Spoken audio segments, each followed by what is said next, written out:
Bonjour tout le monde, aujourd'hui, lundi 6 novembre marque le 621e jour de la guerre. Pour commencer, le musée national d'art d'Odessa, un objet de l'UNESCO, a été endommagé. Les murs du bâtiment ont été endommagés, certaines fenêtres et vitres ont été brisées.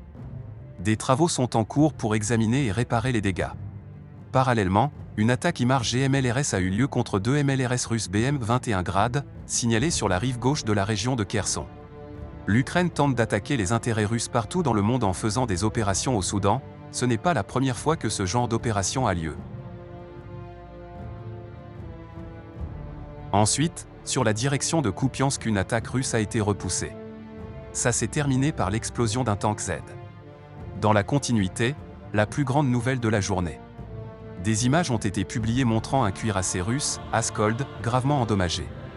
Des images de l'attaque ont été publiées, 3 missiles Scalp Storm Shadow ont touché le porte-missile.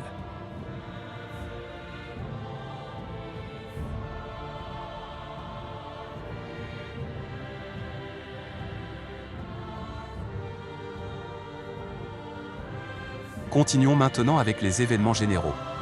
La société d'État Ukroboronprom a lancé la production en série de nouveaux drones à longue portée capables de parcourir 1000 km.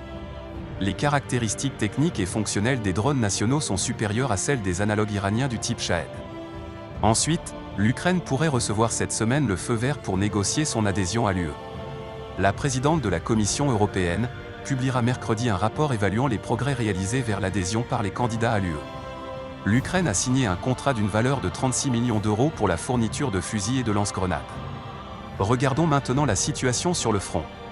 Sur le front de Kherson, à Krynki, malgré les efforts de la Russie pour déloger les Ukrainiens de Krynki, l'AFU maintient une position stable dans la plupart des zones de la colonie. Des images de la Russie montrent l'Ukraine apportant du matériel lourd via des transporteurs flottants. 2.